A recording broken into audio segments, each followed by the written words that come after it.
1991-92 मध्ये जव्हार तालुक्यातील वावरवांगणी येथे एक मोठं बालमृत्यूकांड उघडकीस आलं होतं. मुंबईपासून हाकेच्या अंतरावर असलेल्या तेव्हाच्या ठाणे जिल्ह्यातील ग्रामीण भागात नेमकी काय परिस्थिती आहे याचं वास्तव चित्र हे सर्वांसमोर आलं होतं. म्हणजे खायला अन्न नाहीये म्हणून बालकं मृत्युमुखी पडतायत. गरोदर मातांना चांगलं अन्न मिळत नाही म्हणून त्यांच्या पोटी जन्माला येणारी मुलं ही कुपोषित जन्माला येतात आणि जन्मताच त्यांचा मृत्यू होतो. हे भयान वास्तव काही पत्रकारांनी हे उघडकीस आणलं होतं. जे आम्ही स्वतः त्यावेळेस मोठ्या प्रमाणावर या कुपोषणाच्या संदर्भात काम केलं होतं आणि हा विषय लावून धरला होता. हा विषय चर्चेत आल्यानंतर म्हणजे कुपोषणाचा प्रश्न चर्चेत आल्यानंतर या भागामध्ये अब्जावधी रुपयांचा निधी हा विकासासाठी आला. प्रत्यक्षात हा निधी लाभार्थींना मिळालाच नाही.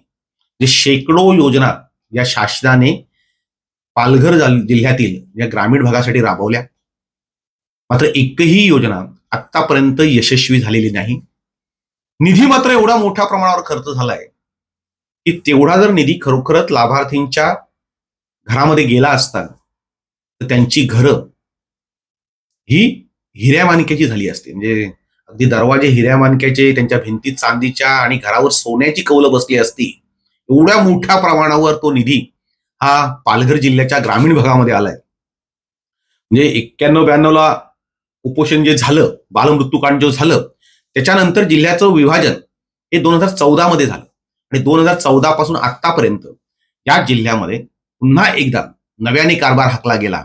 मात्र नवीन जिल्हा निर्माण होऊनही कुठल्याही प्रकारच्या सोयी सुविधा किंवा कुठलीही योजना इथे सक्सेस झालेली नाही. हे इथलं वास्तव आहे. मग एवढा पैसा गेला कुठे? तर हा अब्जावधीचा निधी हा भ्रष्ट अधिकारी आणि लुटारू ठेकेदार यांच्या घशामध्ये गेलेला आहे.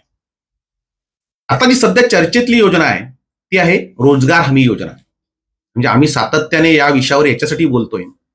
ही एकच योजना जर चांगल्या प्रकारे राबवली गेली तर आदिवासी बांधवांच्या, गोरगरिबांच्या घरामध्ये रोज पैसे जातील, कुपोषण थांबेल आणि स्थलांतरही बंद होईल. म्हणजे रोजीरोटीसाठी आपलं घर सोडावं लागतं, आपला गाव सोडावा लागतो आणि दुसऱ्या जिल्ह्यामध्ये जाऊन राबावं लागतं. ही अशी परिस्थिती दरवर्षी निर्माण होते आणि रोजगार हमी योजनेवर दरवर्षी इथे अब्जावधी रुपयांचा खर्च होतोय. खरं तर या योजनेची चर्चा ही मोठ्या प्रमाणावर होते. याच्यामध्ये भ्रष्टाचार होतोय, भ्रष्टाचार झालाय हेही उघडकीस येतं.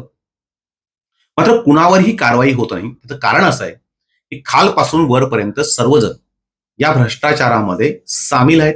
सर्वजण हात धुवून घेत आहेत. म्हणजे अक्षरशः आदिवासी बांधवांच्या, गोरगरीब जनतेच्या टाळूवरील लोणी खाण्याचं पाप हे अधिकारी करत आहेत. आता याच्याकडे कोणाचं लक्ष नाही अशातलाही भाग नाहीये. जे प्रत्येक डीपीसी मध्ये म्हणजे जिल्हा नियोजन समितीमध्ये या संदर्भात चर्चा होते आणि त्या चर्चेमध्ये अधिकारी गोलमाल उत्तर देऊन वेळ मारून नेतात.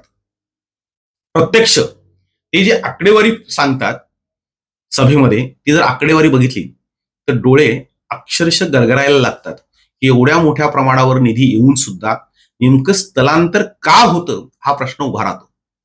आता जी जिल्हा नियोजन समिती झाली त्या जिल्हा नियोजन समितीमध्ये जी काही प्रश्न उत्तर झाली त्याची प्रत माझ्या हातामध्ये आहे. खरं तर ही प्रत रोजगार हमी योजनेच्या कार्यालयातून प्रत्येकाने घ्यावी आणि त्याच्यामधले आकडे बघावेत की त्यांनी दिलेली उत्तरं बघावीत. म्हणजे पहिलाच प्रश्न आहे, पालकमंत्री सन्माननीय रवींद्र चव्हाण यांनी विचारलाय की MRGS ची किती कामं घेतली गेलेली आहेत आणि मागील आठवड्यात किती लोक कामावर आहेत. याचं उत्तर फक्त उपवन संरक्षक जव्हार यांनी दिले आणि त्यांनीही खूप गोलमाल उत्तर दिले. शेवटी ते म्हणतात की मजूर संख्येबाबत मी माहिती घेऊन सांगतो. म्हणजे मजूरांची संख्या किती आहे ती त्यांनी सभागृहामध्ये उघड केली नाही. अनुपालन अहवाल त्यानंतर तो देण्यात येतो. त्या अनुपालन अहवालामध्ये जी काही आकडेवारी दिलेली आहे ती सुद्धा वन खात्याचीच आहे. खरं तर ही योजना विविध खात्यांमार्फत राबवली जाते. विविध प्रकारच्या यंत्रणा याच्यामध्ये काम करतात. मात्र सभागृहात कोणीही त्याला उत्तर दिलं नव्हतं आणि अनुपालन अहवालामध्येही त्याच पद्धतीने वन संरक्षकांनी दिलेलं उत्तर छापलं गेलंय. पुढे पालकमंत्री म्हणतायत की तुमच्याकडे याबाबत माहिती नाही, म्हणजे स्थलांतराच्या विषयामध्ये तुम्ही पूर्ण क्षमतेने काम करत नाहीत असा अर्थ होतो. आता हे आम्ही नाही बोलत, हे लेखी उत्तर आहे, लेखी प्रश्न आहे. पालकमंत्री म्हणतायत की तुम्ही पूर्ण क्षमतेने काम करत नाहीयेत. यामध्ये आपण असं केलं पाहिजे की जेवढ्या पैशांसाठी लोक बाहेर जातात त्यापेक्षा जास्त पैसे आपण इथे द्यायला पाहिजेत. शासन पैसे द्यायला तयार असून आपण पूर्ण ताकदीने काम करत नाहीत असं पालकमंत्री म्हणतायत. म्हणजे रोजगार हमी योजना ही कशा पद्धतीने राबवली जाते या संदर्भात तिथे चर्चा झाली, पालकमंत्र्यांनी झाडलं. आता त्याच्यामध्ये जे उपजिल्हा अधिकारी म्हणजे तिथे समन्वयक म्हणून असतात, उपजिल्हा कार्यक्रम समन्वयक, त्यांनी दिलेलं उत्तर बघा अनुपालन अहवालामध्ये. 2023-24 या आर्थिक वर्षामध्ये 1,83,414 मजुरांना कामं उपलब्ध करून देण्यात आली आणि एकूण 58,38,074 इतकी मनुष्यदिन निर्मिती करण्यात आली. 58,38,074 इतकी मनुष्यदिन निर्मिती आणि 1,83,414 एवढ्या मजुरांना काम दिलं.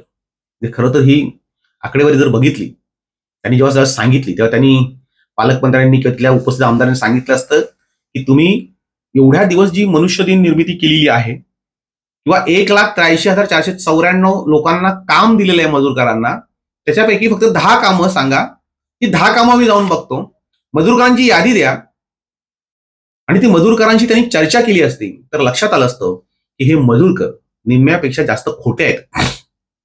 त्यांच्या घरामध्ये पैसे पोहोचलेले नाही आहेत, त्यांच्या नावावर कोणीतरी डल्ला मारतंय. आणि ही जी आकडेवारी आहे ही तद्दन खोटी आहे.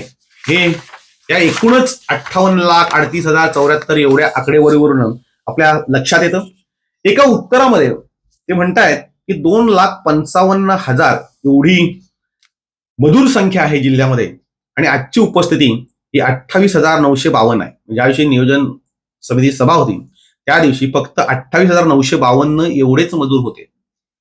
आणि प्रत्यक्षामध्ये हे जे सांगतायत ती आकडेवारी आणि यांची आलेली आकडेवारी म्हणजे पूर्णतः गोलमाल उत्तर कशी द्यावीत याचं उत्तम उदाहरण हे अनुपालन अहवाल आहे. याच्यामध्ये प्रकाश निकम, राजेश पाटील आमदार, त्याच्यानंतर सुनील भुसारा आमदार, विनोद निकवले आमदार, राजेंद्र गावित माजी खासदार, या सगळ्यांनी प्रश्न विचारलेले आहेत आणि प्रत्येक प्रश्नाला उत्तरं तीच आहेत की एवढी मनुष्यदिन निर्मिती झाली आणि एवढा आम्ही खर्च केलेला आहे.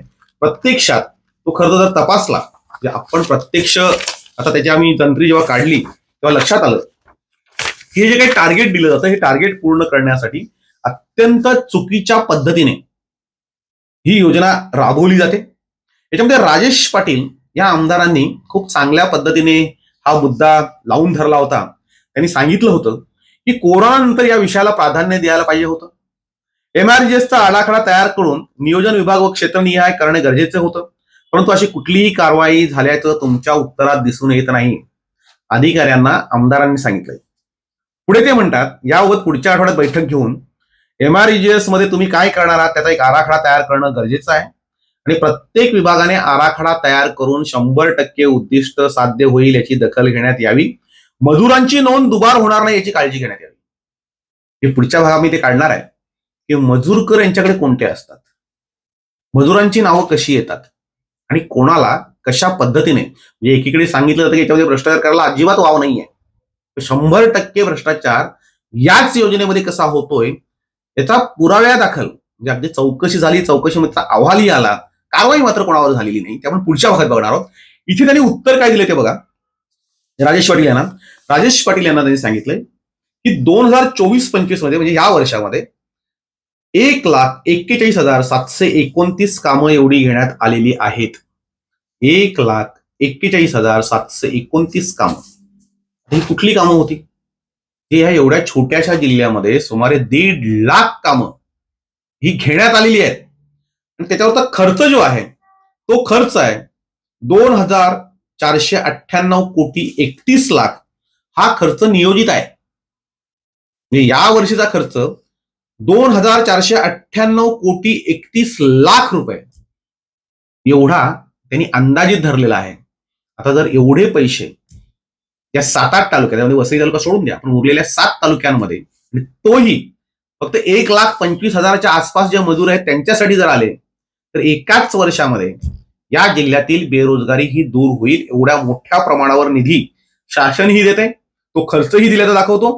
आता या वर्षीच्या निधीमध्ये प्रचंड वाढ करण्यात आलेली आहे आणि त्यावर त्यांनी लिहिलंय की 6 कोटी 1 लाख एवढी मनुष्यदिन निर्मिती होणार आहे. म्हणजे मनुष्यदिन निर्मिती जी आहे ती 6 कोटी 1 लाख एवढ्या मोठ्या प्रमाणावर होणार आहे. म्हणजे एवढ्या मजुरांना काम मिळणार आहे की कोट्यावधी रुपयांची मनुष्यदिन निर्मिती होणार आहे. जर एवढ्या कोट्यावधी रुपयांचे आकडे, एवढ्या कोट्यावधी रुपयांचा खर्च जर खरोखरच झाला, तर या जिल्ह्यामधील एकही मजूर हा दारिद्र्य रेषेखाली राहणार नाही. एवढा पैसा प्रत्येकाच्या घरात जाईल. ते पुढे म्हणतायत की 24-25 मध्ये पालघर जिल्ह्यातील एकूण 4,859 एवढी कामं पूर्ण झालेली आहेत. जे मार्च पासून तर आता मागच्या महिन्यापर्यंत 4,859 कामं पूर्ण झालेली आहेत आणि 34,000 कामं ही प्रगतीपथावर आहेत. आता ही 34,000 कामं नेमकी कुठे आहेत हे तपासण्यासाठी, म्हणजे मागच्या भागात मी सांगितलं की SITची नेमणूक करा. आज जे त्यांनी आकडेवारी दाखवले ती जर त्याच दिवशी तपासली गेली तर तिथे अगदी 10% मजूरकर ही नसतील. मात्र हजेरी ही 100% लोकांची असते. मतदार याद्या घेतल्या जातात, मतदार याद्यांमधून नावं काढली जातात, तेच मजूर पुन्हा पुन्हा दाखवले जातात. म्हणजे अत्यंत लुटमार पद्धतीने हा सगळा कारभार सुरू आहे. आता 34,000 कामं प्रगतीपथावर आहेत आणि त्यावर एकूण 21,22,883 एवढे मनुष्यदिन निर्मिती झालेली आहे. त्याच्यामध्ये अकुशल कामावर 56 कोटी 75 लाख आणि कुशल कामांवर एकूण 12 कोटी 1 लाख रुपये एवढा खर्च झालेला आहे. म्हणजे आतापर्यंत खर्च झालेला आहे तो फक्त 57 कोटी 76 लाख. 57 कोटी 76 लाख आता खर्च झालाय आणि हे वर्ष जेव्हा संपेल, या अजून एक 5-6 महिन्यामध्ये हे वर्ष संपल्यानंतर यांचा जो खर्च असणार आहे तो नियोजित खर्च आहे 2,498 कोटी 31 लाख. हे सगळे जर आकडे बघितले तर अक्षरशः गरगरायला होतंय. एवढ्या मोठ्या प्रमाणावर निधी खर्च होतोय आणि याची जी उत्तर आहेत ही लेखी स्वरूपात आमदार आणि मंत्री महोदयांना दिली जात आहेत. आता प्रत्यक्ष यांच्या आकडेवारीमध्ये तफावत कशी होती ती बघा. आमदार राजेश पाटील म्हणतायत की एखाद्याला आपण 500 ते 600 रुपये सुद्धा देऊ शकतो, त्या पद्धतीने तुम्ही कामं काढली तर. ते 297 रुपये रोज आहे. पण जर मनात आणलं, त्यांना जर काम जास्त दिलं गेलं तर 500 ते 600 रुपये सुद्धा दिवस होऊ शकतो. म्हणजे साधारणतः 15,000 ते 18,000 रुपये महिन्याला त्या मजूरकाराला मिळू शकतात. मात्र त्या पद्धतीने इथे कामं झाल्याची दिसत नाहीये. तर त्याला उत्तर दिलंय की आतापर्यंत जी ABPS म्हणजे आधार लिंक जी सिस्टीम आहे त्याच्यामध्ये 2,17,762 एवढेच मजूर लिंक आहेत. म्हणजे 2,17,462 हे मजूर आधार कार्डला लिंक आहेत. त्यांच्या खात्यावर ते पैसे जमा होतील अशी व्यवस्था आहे. आणि प्रत्यक्ष त्यांच्या पहिल्या उत्तरामध्ये आहे की 2,55,000 मजूर आमच्याकडे कार्यरत आहेत. उरलेल्या मजुरांचा पैसा हा नक्की त्यांच्या खात्यामध्ये जमा होतो का, हा मोठा प्रश्न आहे. ते प्रत्येकाने जर हा अनुपालन अहवाल बघितला आणि त्या पद्धतीने जर रोजगार हमीचं काम केलं गेलं असेल तर या जिल्ह्यामध्ये एकही माणूस बेरोजगार राहता कामा नये, एकही माणूस स्थलांतरित होता कामा नये आणि कुपोषणाचा प्रश्न येण्याचा प्रश्न तो उद्भवत नाही अशी परिस्थिती ह्या एका योजनेमध्ये आहे. मात्र तरी सुद्धा या जिल्ह्याचा विकास, यातील मजुरांचं स्थलांतर आणि कुपोषण काही थांबलेलं नाही. जे आकडे आपण वाचतोय ते 2,498 कोटी त्या वर्षी अंदाजित खर्च आहे. तो मागच्या वर्षी त्याच्याच आसपास त्यांनी या लोकांनी खर्च केलेला आहे आणि पुन्हा त्यांनी लाखो रुपये या योजनेवर खर्च केलेली आहे. रोज लाखो रुपये इथे खर्च होत आहेत. आता हे जर खरोखर झालं तर मजुरांची आर्थिक उन्नती होईल. या योजनेचं जे स्वरूप आहे की जीवनमान उंचावणं, ते जीवनमान ही उंचावलं जाईल. मात्र प्रत्यक्षात ही आकडेवारी जी आहे ही कागदोपत्री आहे. अधिकारी आणि ठेकेदार हे अक्षरशः बनवाबनवी करतायत. म्हणजे रोजगार हमी योजना जी आहे ती राबवणारे जे अधिकारी आणि कर्मचारी आहेत ही फक्त आकड्यांची जादू करतायत. एकूणच आकड्यांचा गोलमाल करून ते बनवाबनवी करतायत आणि रोजगार हमी योजना ही कशा पद्धतीने राबवली जाते हे सांगितलं जात आहे. प्रत्यक्षात मात्र रोजगार हमी योजनेमध्ये जे काही होतंय ते सगळं कागदोपत्री आहे आणि म्हणूनच या योजनेची सखोल चौकशी होणं गरजेचं आहे. ही योजना जर प्रामाणिकपणे राबवली गेली म्हणजे आदिवासी विभागातील ज्या संघटना आहेत, या भागामध्ये अनेक आदिवासी समाजासाठी कार्य करणाऱ्या चांगल्या संस्था आहेत, यांनी जर या रोजगार हमी योजनेवर जर काम केलं आणि खऱ्या अर्थाने ही योजना जर राबवून घेतली तर या जिल्ह्यामध्ये कुपोषणाचा आणि स्थलांतराचा जो प्रश्न आहे ते खरं तर पालघर हा एकमेव असा जिल्हा आहे जो मुंबईपासून हाकेच्या अंतरावर आहे. मात्र इथे आजही कुपोषणाने बालमृत्यू होत आहेत. खायला अन्न मिळालं नाही म्हणून महिला आत्महत्या करतायत आणि त्याची प्रकरणं उघडकीस येत आहेत. प्रत्यक्षात मात्र हजारो कोटींचा निधी हा एका योजनेमध्ये खर्च होतोय आणि म्हणूनच रोजगार हमी योजना ही अत्यंत प्रामाणिकपणे राबवणं गरजेचं आहे. जो काही अनुपालन अहवाल आहे डीपीसी मध्ये जी चर्चा झालेली आहे ती चर्चा प्रत्येक संघटनेने हातामध्ये घेऊन त्यांनी दिलेली जर आकडेवारी बघितली आणि त्यानुसार जर तपास केला तर आपल्या लक्षात येईल ही आकडेवारी ही 70% बोगस आहे. 30% योजना चांगल्या प्रकारे राबवली जाते, तिथे मजुरांच्या हाताला काम मिळतंय.